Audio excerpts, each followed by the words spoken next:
Good morning, this is Londa Tyndall, and today my interview is with Larry Markle. Larry Markle is a Republican who is running for Wilson County Attorney, which is a 4-year term. Now, just to refresh our memories, 2 candidates have filed for Wilson County Attorney. They are John Gillette and Larry Markle. Since they are both Republicans, this is a primary race, which means that one candidate will be eliminated after the primary election on Tuesday, August the 4th. Don't forget to vote. Larry is currently serving as our county attorney. He was appointed to the position back in March by the Republican Central Committee. So, welcome. Thank you. All right, so let's start off by telling us a little bit about yourself and your family. Sure. I was raised just outside of Cherryville, Kansas on a dairy farm. Graduated from Cherryville High School, Coffeyville Community College, Pitt State University, KU Law School. My wife was raised on a dairy farm just outside of McCune, Kansas, and we've been married 41 years. We have our oldest daughter is an interior designer in Oklahoma City, and our son is a nuclear bomb engineer in Kansas City, and we have 5 wonderful grandchildren. Okay. That's pretty much it. All right, just the 2 kids. Just the 2 kids. I Yep. see. Okay. Have you served as a county attorney before, and where? And if you win, will you be dividing your time between more than one county? For the last 20 years, I've been in the county attorney's office in Montgomery County. During that same time, I was also county attorney in Chautauqua County for 8 years.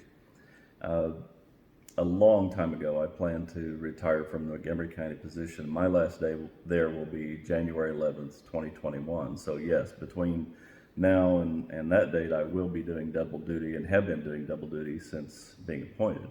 After that, I will only be doing Wilson County. Okay, good deal. Yeah. Could you give us an overview of the duties of county attorney? In a county like Wilson, a small county, the county attorney does everything. I prosecute everything from a speeding ticket to murder. We also do the juvenile cases, such as they're called child needed care, where the children are abused or some problem with the family and they're taken out of the home. We also do the juvenile offender cases.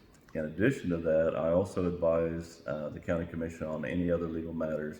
Like right now, we've got 4 or 5 pending civil matters that I advise the county on. Okay, so you're the county's attorney as well as the county Prosecutor. prosecutor. Correct. Okay. Correct. All right. So it's up to the county attorney to prosecute the charges that the local law enforcement bring. So tell us how you plan to work with the local law enforcement agencies. I've done this my whole career, and prosecution is an effort to develop a good relationship with every law enforcement officer. To do that, first thing I do is I give them my cell phone number. It's on 24/7. I haven't had a full night's sleep in the last 20 years. They call me with questions and problems 24/7. I also do individual trainings, which I've already done one here in Wilson County, for different things like investigating techniques, testifying in court, how to write reports, all different kinds of law enforcement information that they don't get just by virtue of being a small county. And so when I do that, it helps them become better officers. If they're better officers, then we make better cases. The citizens are better protected because we actually get convictions rather than basically wasting our time arresting people, not being able to win the cases. It makes a big difference. Yeah, that would make a big difference. Yeah. Excellent. Okay, we're living in a very strange time right now. Correct. So where do you stand on respecting individual freedoms and liberty? Yeah, this whole, let's say, situation is driving me nuts right now because you see way too much government overreach. We're being told we can't worship. There are some states that are telling people if they do worship, they can't sing. We're being told we can't go outside and enjoy God's creation and just by walking around. It just totally baffles me. So over the last few months, when these different mandates have come down, I've specifically directed law enforcement in Montgomery County and Wilson County that they will not arrest anybody for violating these supposed orders because they will not be prosecuted. And that was borne out and confirmed by the Attorney General's opinion, which mirrored what I had already told law enforcement, that these were unconstitutional orders, that there was no due process being granted to people.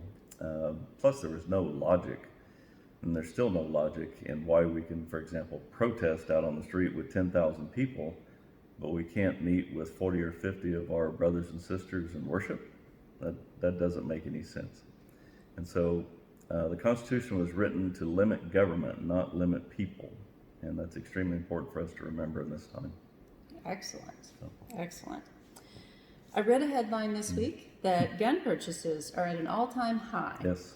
Would you speak to Second Amendment rights?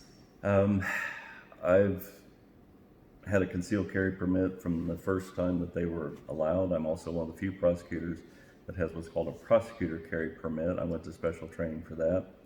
In Montgomery County and in Chautauqua County, I required my office staff to be concealed carry holders. We also do annual training with my office staff in Montgomery County, and Sarah will have to do it here. So it doesn't make any sense to own a gun if you don't know how to use it. It's kind of like owning a fire extinguisher and not knowing how to pull the pin and point the thing. The Second Amendment was instituted to protect the First Amendment.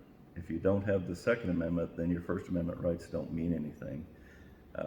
And I was very pleased with the changes in Kansas law to make it actually open carry, so we don't even have to have the concealed carry permits. I keep it so that when I go to other states, other courtrooms, then I can still carry. Okay, very good.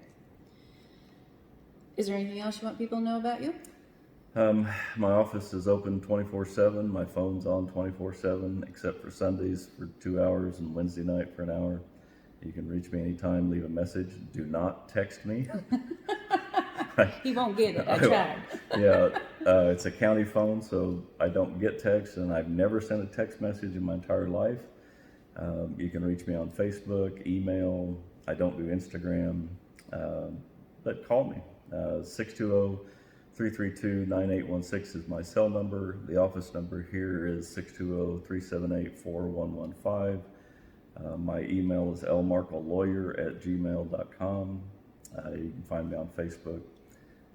I'm here at the office usually by 7 in the morning, unless I've got court in Montgomery, which is only one day a week now. One day every 3 weeks. Okay. So I will say that every time I've called him, almost without fail, he has answered the phone. So no voicemail for this guy. Yeah, he answers. Yep. All right, we're about out of time. Thank you so much for being here with me and helping the people of Wilson County get to know you a little bit better. And I appreciate the job you're doing. Thanks for having me. Appreciate it. Thank you.